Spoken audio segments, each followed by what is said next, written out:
The vast meeting hall of the Galactic Council was filled with beings from across the known universe. Representatives from hundreds of worlds sat in their assigned seats, their different shapes and colors making the hall look like a rainbow of alien life. At the center of this great assembly, Ambassador Keth from the Voran Empire stood at the speaking platform. His tall, thin body cast a long shadow as he prepared to share news that would change everything. For many years, the Council had watched a small blue planet in a distant corner of the galaxy. The beings there called themselves humans, and they seemed simple enough. They lived on one world, fought small wars among themselves, and had barely begun to explore their own solar system. The Council's scientists had labeled them as primitive and no threat to galactic peace. How wrong they were. Ambassador Keth activated the holographic display above his head. Images of metal ships appeared, crude and ugly compared to the sleek vessels that filled Council fleets. These were human ships, and they had appeared without warning near Centauri Station just 3 days ago. "Honored members," Keth began, his voice carrying across the silent hall. "We have made contact with the species from Earth. The encounter did not go as our protocol suggested it would. The hegemony patrol had been routine. 3 massive warships, each the size of a small city, had detected the human vessels approaching Centauri Station. The patrol commander, Admiral Vex, had expected the usual first contact scenario. Unknown ships would see the overwhelming power of hegemony vessels, realize they were outmatched, and either flee or surrender peacefully. This pattern had held true for every species the galaxy had encountered in the past 1,000 years. The humans did neither. Captain Rex Morgan commanded the lead human vessel, a ship called the Defiance. When Admiral Vex sent the standard surrender demand, Captain Morgan sent back a message that confused everyone who heard it. "Come and take it." The hegemony ships moved closer, expecting the humans to see reason. Their vessels were ancient by galactic standards, held together with welded metal and burning chemical fuel. Against ships powered by antimatter cores and protected by energy shields, they should have been helpless. Instead, the impossible happened. The Defiance suddenly changed course, accelerating directly toward the hegemony flagship. Admiral Vex ordered his gunners to disable the human ship, but Captain Morgan had already committed to his path. The human vessel smashed through the flagship's outer hull and exploded. Deep inside the engine core, the explosion that followed lit up space for millions of kilometers. The flagship was destroyed instantly, taking Admiral Vex and 3,000 crew members with it. The blast damaged the second hegemony ship so badly that it had to retreat. Only one warship remained operational, and its captain was too shocked to pursue the remaining human vessels as they escaped.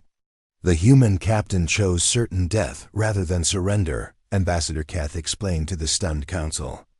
"Our military analysts cannot understand this behavior. No known species sacrifices itself when survival is possible." The holographic display showed the wreckage of the hegemony flagship, still glowing from the explosion. The sight made many Council members shift uncomfortably in their seats. The hegemony was known throughout the galaxy for their military might. Their ships were considered unbeatable in direct combat.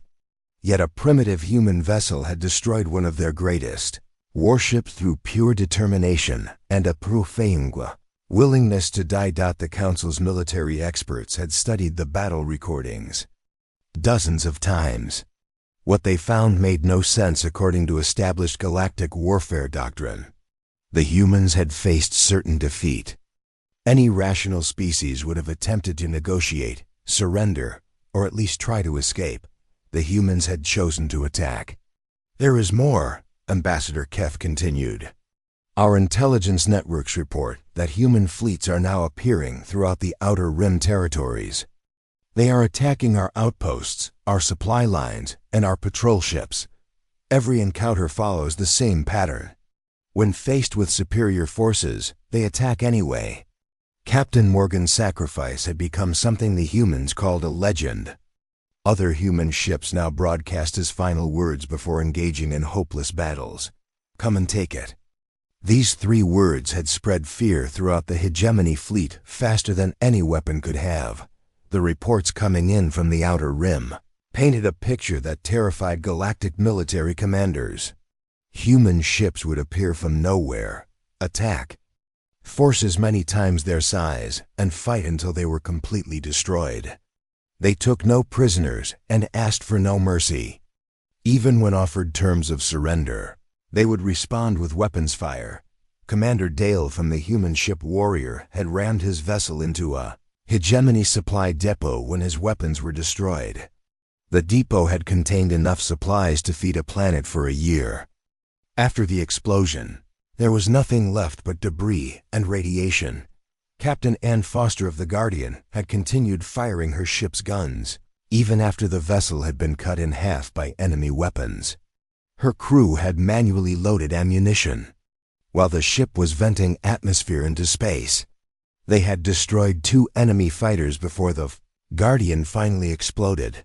These stories spread through the galaxy faster than news reports. Species that had never heard of humanity suddenly knew their name.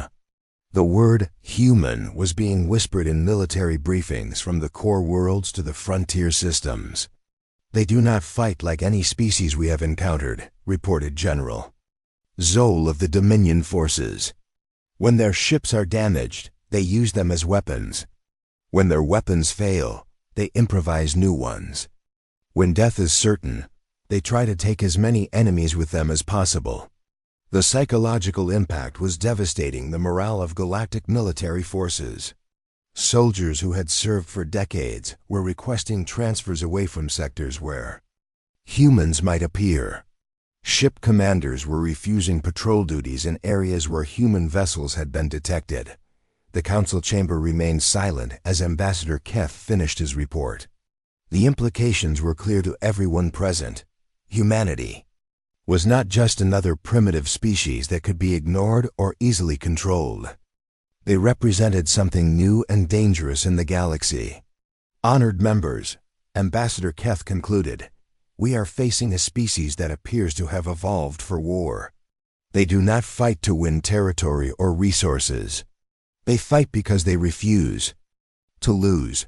Our military strategists have no doctrine for facing an enemy that considers death in battle to be acceptable." The great powers of the galaxy had built their strength on the assumption that all intelligent life valued survival above everything else. This principle had governed warfare, diplomacy, and peace treaties for thousands of years. Humanity had shattered this assumption in their first week of galactic contact. As the council session ended, representatives returned to their worlds carrying the same message. The galaxy had encountered something unprecedented. Somewhere in the vast darkness of space, a species had emerged that was willing to die rather than submit. The age of easy conquest and simple diplomacy was ending. The humans were coming, and they brought with them a new kind of warfare that the galaxy was not prepared to face. The planet Altair 4 hung in space like a giant metal fortress. For over 200 years, it had served as the main supply center for the Dominion Empire's Eastern Fleet. Massive space stations orbited the world, connected by energy bridges that could be seen from orbit. The planet's surface was covered with weapon factories, supply depots, and military training grounds. Everyone in the galaxy knew that Altair 4 was impossible to capture. General David Kane stood on the bridge of his command ship, looking at the tactical display that showed the planet's defenses.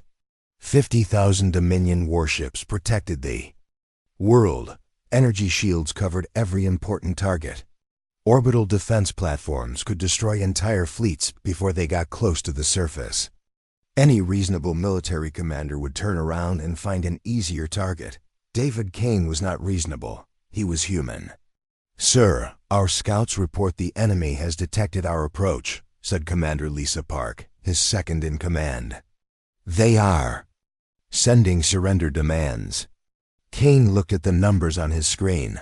The human fleet contained 1,000 ships. The Dominion had 50 times more vessels, and they were defending a fortress that had never fallen in its entire history. The Vilfeni. Smart choice was to retreat and wait for reinforcements that might never come. Send them our response, Kane ordered. Tell them we will see them on the surface. The Dominion admiral could not believe what he was hearing. A tiny human force was threatening to attack the most protected world in Dominion space. He sent another message explaining that surrender was the only option that would save human lives. The response came back immediately. We did not come here to surrender. The battle for Altair 4 began at dawn on the 5th day of the month. The human fleet moved toward the planet in a formation that made no sense to Dominion tactical experts. Instead of staying together for mutual protection, the human ships spread out across a wide area. Each vessel chose its own path toward the energy shields that protected the planet. Captain Mike Jones commanded the destroyer Freedom. His orders were simple: get through the shield at any cost. When enemy fire damaged his engines, he continued on momentum alone. When his weapons were destroyed, he aimed his ship at the shield generator and pushed the engines to maximum power. The Freedom exploded against the energy barrier, creating a brief gap in the protective field. Before the shields could repair themselves, 3 more human ships flew through the opening. 2 were destroyed by defensive fire, but the third, commanded by Captain Bob Wilson, reached the surface and began attacking the shield generators from inside the protected zone. This pattern repeated across the entire battle area. Human ships threw themselves at the shields with no regard for survival. Each explosion weakened the barriers slightly. Each sacrifice allowed more ships to get through. The Dominion defenders watched in horror as an entire fleet destroyed itself. Just to land a few hundred soldiers on the planet's surface, Lieutenant Tom Blake led his squad through the burning wreckage of their landing craft. Half his men were dead or wounded, but those who remained were already checking their weapons and looking for targets. Around them, the sounds of battle echoed through the city as more human forces landed throughout Altair 4. "Sir, we are cut off from the main force," reported Sergeant Andy Cole. "Enemy troops are surrounding our position." Blake studied the tactical map on his wrist display. The Dominion had them outnumbered 10-1 in this sector alone. Standard military doctrine called for retreat to a better position or attempting to break through enemy lines to rejoin friendly forces. Blake chose a third option: we attack their command center. If we are going to be surrounded anyway, we might as well make it count. The squad moved through the city streets, using destroyed vehicles and collapsed buildings for cover.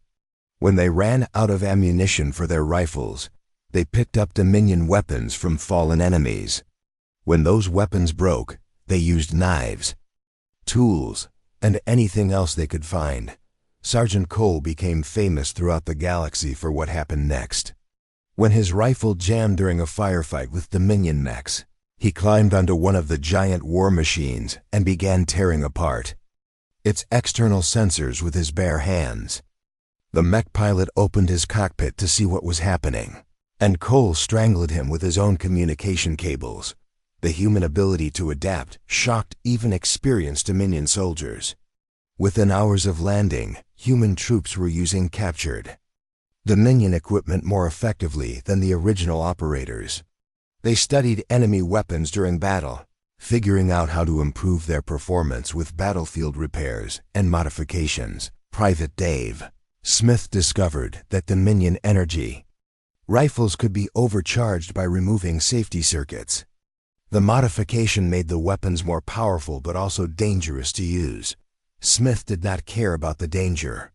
He taught the technique to other human soldiers, who spread it throughout their forces.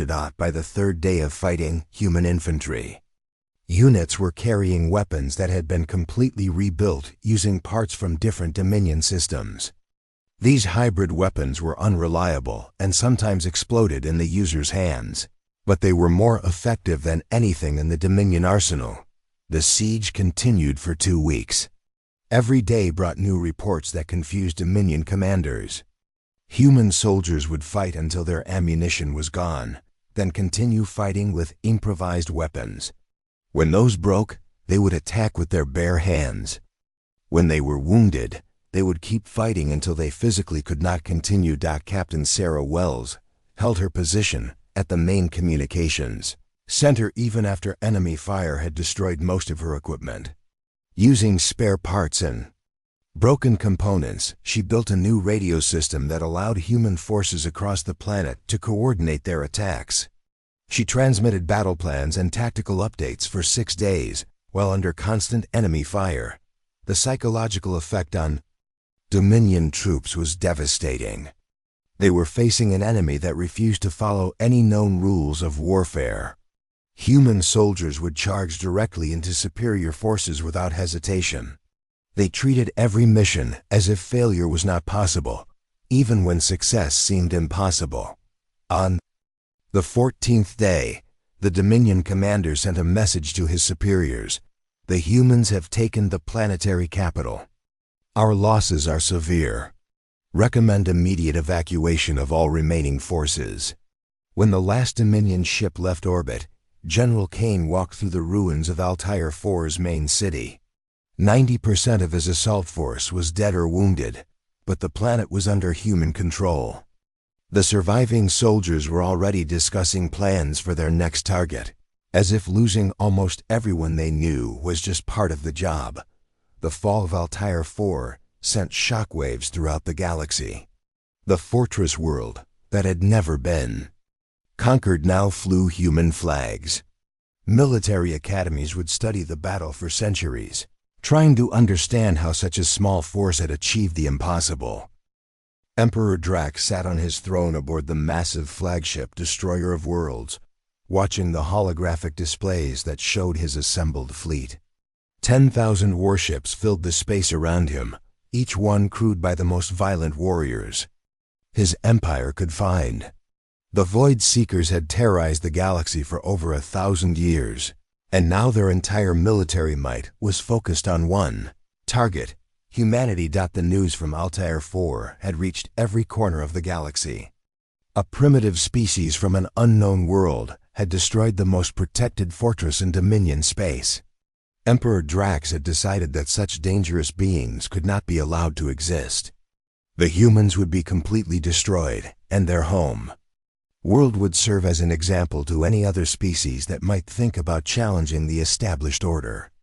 "My lord," said General Rex, the commander of Drax's ground forces, "our scouts report that the human fleet is waiting for us at their home system. They have only 300 ships." Drax laughed, a sound that made his officers step back in fear. The Void Seekers were known throughout the galaxy for their cruelty and their complete lack of mercy. They had wiped out entire civilizations for the crime of existing in their path. Against such overwhelming force, any reasonable species would surrender or flee to fight another day. 300 ships against 10,000, Drax said. They must know they cannot win. Perhaps they will beg for mercy when they see our true power. Admiral Lisa Parker stood on the bridge of the human flagship Defiant, studying the tactical display that showed the approaching Void Seeker armada. The enemy fleet was so large that it blocked out the stars behind it. Every human captain in the system knew they were looking at their own death, but none of them had requested permission to retreat. "Admiral, we are receiving a surrender demand from the enemy flagship," reported Captain Jack Williams, Parker's communications officer. "Emperor Drax offers to spare human civilians if our military forces surrender immediately." Parker had studied every major battle in galactic history during her years at the Academy. She knew that the Void Seekers never kept their promises. They were famous for destroying entire populations even after receiving surrender. More importantly, she had noticed something that other military commanders had missed. "Send them our response," Parker ordered. "Tell Emperor Drax that humanity does not surrender." The Admiral had spent weeks analyzing Void Seeker battle tactics, looking for any weakness that could be exploited. What she found was not a weakness in their ships or weapons, but a weakness in their thinking. Like every other galactic power, the Void Seekers followed certain rules of warfare. They protected their command ships above everything else. They valued the lives of their leaders more than victory itself. Humans did not follow these rules. The battle began exactly as both sides expected. The massive Void Seeker fleet moved into attack formation while the small human force arranged itself in a defensive pattern around Earth. Long-range weapons began firing across the vast distance between the fleets. The first exchanges favored the Void Seekers, whose superior numbers allowed them to concentrate overwhelming firepower on individual human ships. Captain Mike Davis commanded the destroyer Freedom, one of the first human ships to take heavy damage. His vessel was losing power and could no longer maneuver effectively. Standard tactical doctrine called for damaged ships to retreat behind the protection of the main fleet. Davis had other plans. All power to engines, he ordered his crew. Set course for the enemy flagship. The Freedom accelerated directly toward Emperor Drax's command ship, ignoring the devastating crossfire from dozens of enemy vessels. The small destroyer was hit repeatedly, losing armor plating, weapons, and crew members with each impact. But Davis kept his ship on course, pushing the damaged engines beyond their safety limits. "Sir, the engines are overloading," reported his chief engineer over the ship's communication system. "We have maybe 2 minutes before they explode." "Perfect timing," Davis replied. "That should be just enough." Admiral Parker watched the Freedom's dispatch charge and immediately understood what Captain Davis was trying to accomplish. She opened a channel to the entire human fleet. "All ships, implement Predator's Gambit. Target the enemy flagship. Ignore everything else." The Predator's Gambit was a tactic that Parker had developed after studying human behavior patterns. Most species fought to win while minimizing their own losses. Humans were willing to accept massive casualties if it meant achieving their objectives. This fundamental difference in thinking could be turned into a devastating weapon. The entire human fleet suddenly broke formation and charged directly at Emperor Drax's flagship. 300 ships accelerated toward a single target, flying through the concentrated fire of 10,000 enemy vessels. The Void Seekers were so shocked by this suicidal maneuver that their response was delayed by precious seconds. Captain Bob Williams piloted his heavy cruiser Guardian through a storm of enemy fire, watching his fleetmates disappear in explosions all around him. Half the human ships were destroyed in the first minute of the charge, but the survivors kept coming. Williams felt his own ship shudder as enemy weapons tore through the hull. "Captain, we have lost main power," his navigator reported. "Weapons are offline and we are venting atmosphere." Williams looked at the tactical display and saw that they were still several kilometers away from the enemy flagship. At their current speed, the Guardian would not reach the target before life support failed completely. He made a decision that would be remembered throughout galactic history. "All hands, abandon ship except for essential crew," he ordered. "Everyone else, get to the escape pods." Williams and 5 volunteers remained on the bridge as the Guardian continued its approach to the enemy flagship. The ship was falling apart around them, but the captain managed to maintain just enough control to stay on target. As they closed the final distance, he activated the ship's communication system.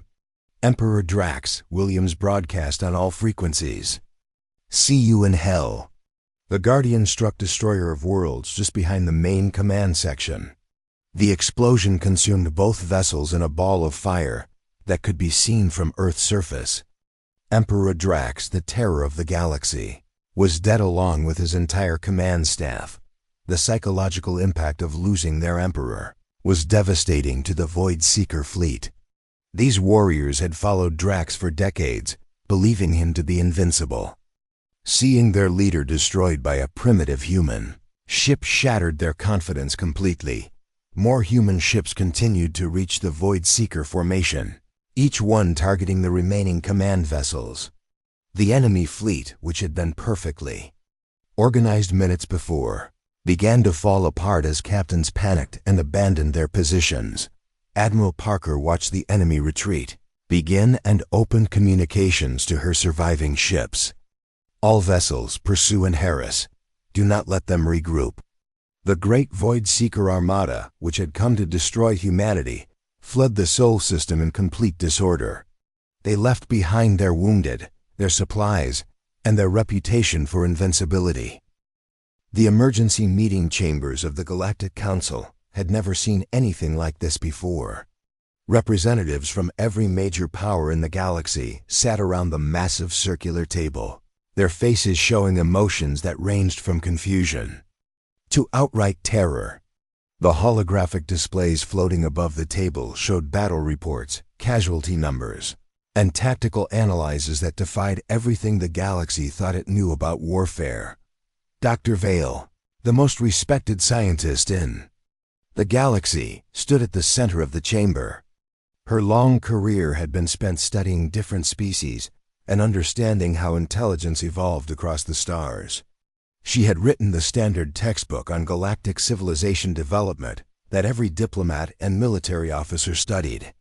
Now she was telling the Council that everything in that textbook was wrong.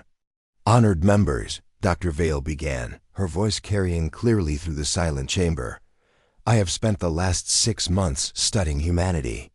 What I have discovered challenges every theory we have about intelligent life." The doctor activated a holographic display that showed the evolutionary timeline of galactic civilizations. Every known species followed the same basic pattern. They developed intelligence, learned to use tools, discovered agriculture, built cities, invented weapons, fought wars, and then learned to control their aggressive instincts before developing space travel. This pattern has held true for over 3,000 species, Dr. Vale explained. It is considered a universal law of evolution. Destructive tendencies must be controlled, or civilizations destroy themselves before reaching the stars. We believed this was the only way intelligent life could develop interstellar travel. The display changed to show Earth's history. The timeline looked similar at first, with humans following the expected path of development. They had agriculture cities and early weapons just like every other species. But then something different happened. Humans reached space while still maintaining their warrior nature. Dr. Vale continued. They did not evolve past their aggressive phase. Instead, they learned to channel that aggression into exploration and technological development. This should have been impossible. The evidence was overwhelming and disturbing. Human history showed a species that had turned everything into a weapon. They had fought wars with sticks, stones, metal swords, chemical explosives, and even atomic energy. Yet somehow, instead of destroying themselves, they had used this constant conflict to drive innovation and progress.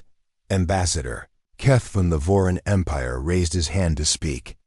"Dr. Vale, are you saying that humans are naturally more violent than other species?" "No," the doctor replied. "Violence levels vary among all species during their early development. What makes humans unique is that they never learn to suppress these instincts. Every other species in the galaxy went through what we call the peace transition before developing spaceflight. Humans appear to have skipped this phase entirely." The council members looked at each other with growing concern. The peace transition was considered the most important step in civilization development. It was the point where a species learned to resolve conflicts through negotiation rather than warfare. Without this transition, most species destroyed themselves. Within a few thousand years, General Zoll of the Dominion military stood up to address the council. His uniform still showed damage from recent battles with human forces. "Dr. Vale, our military analysts have studied human combat behavior. They do not fight like any species we have encountered.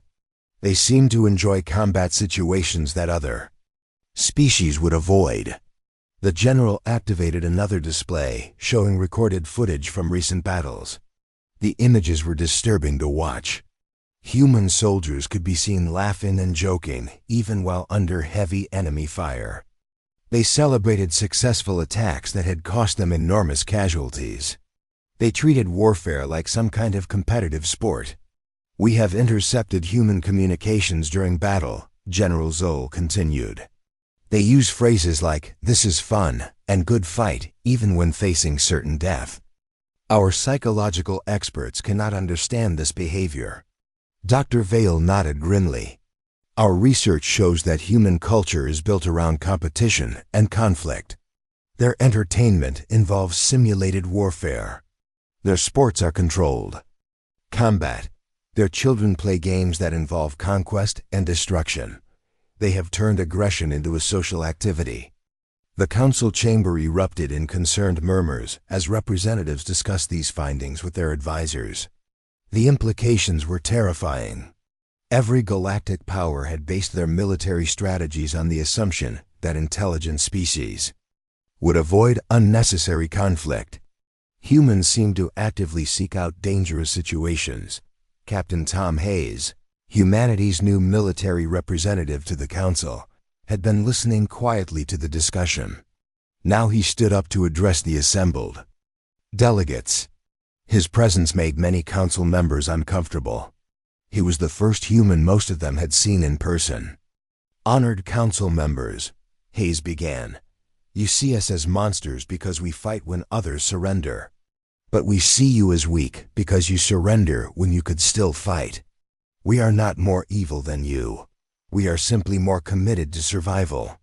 The captain's words sent a chill through the chamber. He spoke about warfare the way other species talked about agriculture or trade. For humans, conflict was just another part of life that could be studied, improved, and perfected. "Your species learned to avoid war," Hayes continued. "We learned to excel at it. You see this as a flaw, but it has made us stronger. Every challenge we face, we overcome through determination and sacrifice. This is not cruelty, this is evolution." Intelligence. Reports began flooding in from across the galaxy, painting a picture that grew more disturbing with each new piece of information. Human civilian populations were training with military weapons as a recreational activity. Their schools taught tactical thinking and strategic planning as standard subjects. Their factories could switch from producing consumer goods to military equipment within days. The reports also revealed something that shocked even experienced military analysts. Human families would send multiple members to serve in their military forces, knowing that many would never return home. They considered this service to be an honor rather than a sacrifice. "They have militarized their entire society," reported Intelligence Director Knox. "Every human citizen is a potential soldier. Every human factory is a potential weapons manufacturer. Every human ship can be converted into a warship. They have created a civilization that exists in a permanent state of readiness for war." The galaxy's military leaders reached a conclusion that no one wanted to acknowledge openly. Humanity was not just dangerous because of their tactics or their willingness to die in battle. They were dangerous because they had evolved to be perfect warriors, while maintaining the intelligence and technology needed to wage interstellar war. "The greatest powers in our galaxy achieved peace by abandoning their warrior nature," Dr. Vale concluded her presentation. "Humans achieved technological advancement by perfecting theirs. They represent something new in the universe, and we are not prepared to deal with them." The session ended in silence as council members contemplated the reality of their situation. Somewhere in the galaxy, a species had emerged that challenged every assumption about intelligent life and civilization development. The old rules no longer applied, and no one knew what that meant for the future. 6 months had passed since humanity first entered galactic space, and the universe had changed completely. The great powers that had ruled for thousands of years were now sending messages of friendship to a species they had never heard of before. In council chambers across the galaxy, the same conversations were happening in hundreds of different languages. But they all carried the same message: do not fight the humans. The hegemony empire, which had controlled the largest military fleet in known space for over 2,000 years, was the first to change their position. High Admiral Rex stood before the Hegemony Council, his uniform showing none of the pride that had once marked his bearing. The reports in his hands told a story that no military leader wanted to hear. Honored council members, Admiral Rex began, our losses in human encounters now exceed 50%. Our best ships, our most experienced crews, our strongest fortifications, have all proven inadequate against human tactics. The Admiral activated a holographic display showing the current state of hegemony forces. Red markers indicated destroyed ships, damaged facilities, and abandoned outposts. The pattern was clear and devastating. Every engagement with human forces had resulted in heavy hegemony casualties, regardless of the tactical situation. They do not fight to capture territory or resources, Admiral Rex continued. They fight to win, and they consider any price acceptable to achieve victory. Our military doctrine has no answer for this approach. The hegemony had tried everything.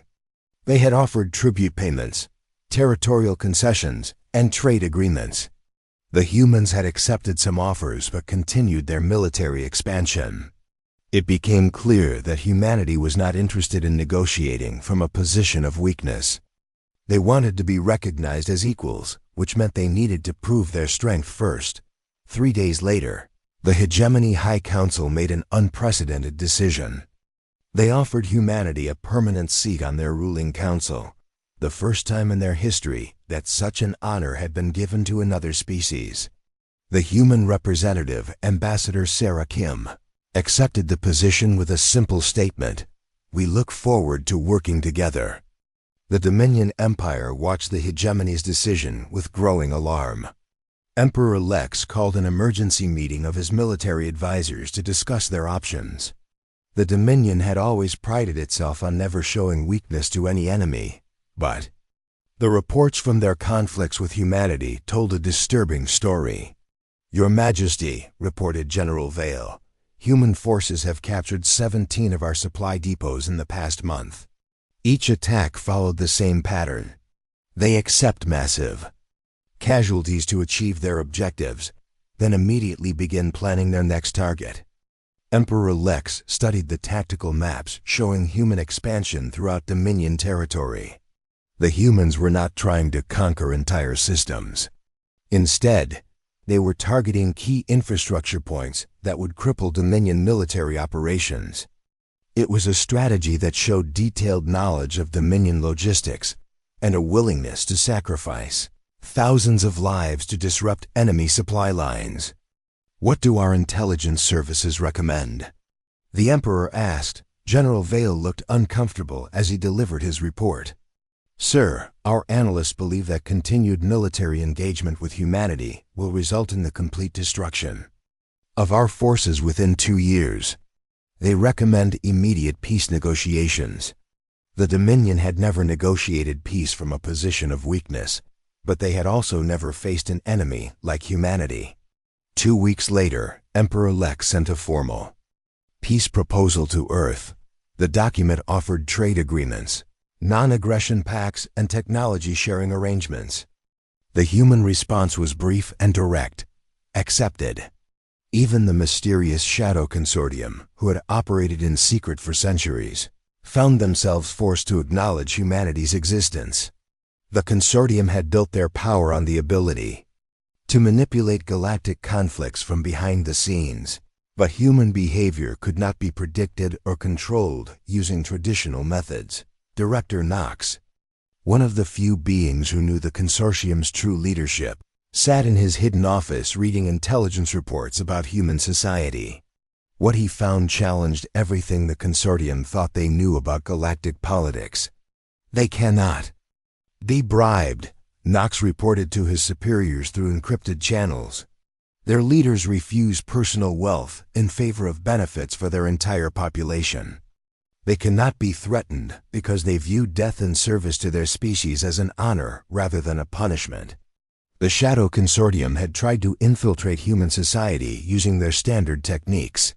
They had offered technology, money, and power to human leaders in exchange for influence over human policy. Every attempt had failed completely.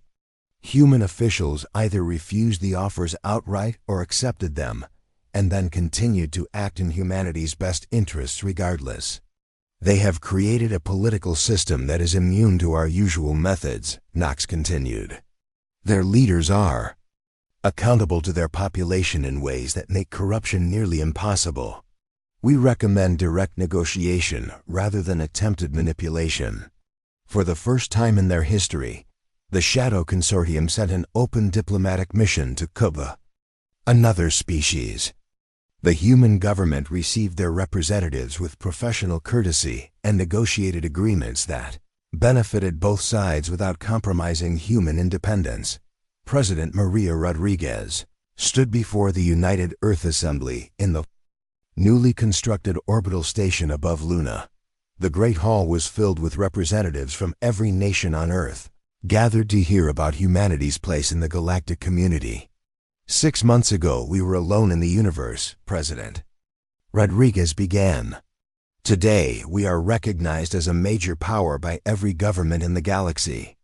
This change did not come because of our technology or our numbers. It came because we proved that we will never accept defeat. The President activated a display showing the current state of human space operations. New colonies were being established throughout the galaxy. Trade agreements were bringing alien technology and resources to Earth. Human ships were patrolling space lanes that had once been controlled by hostile powers. The galaxy feared us because they thought our willingness to fight made us monsters, the President continued. They were wrong. Our willingness to fight made us free. We now have the respect of powers that have existed for thousands of years. Not because we conquered them, but because we proved we could not be conquered. General David Kane, now commanding all human space forces, reviewed status reports from across the galaxy. Every major power had restructured their military planning to account for the possibility of human involvement in future conflicts. Military academies were teaching new courses on human tactics. Defense contractors were developing weapons designed specifically to counter human strategies. They are trying to copy our methods, Kane reported to the Military Council.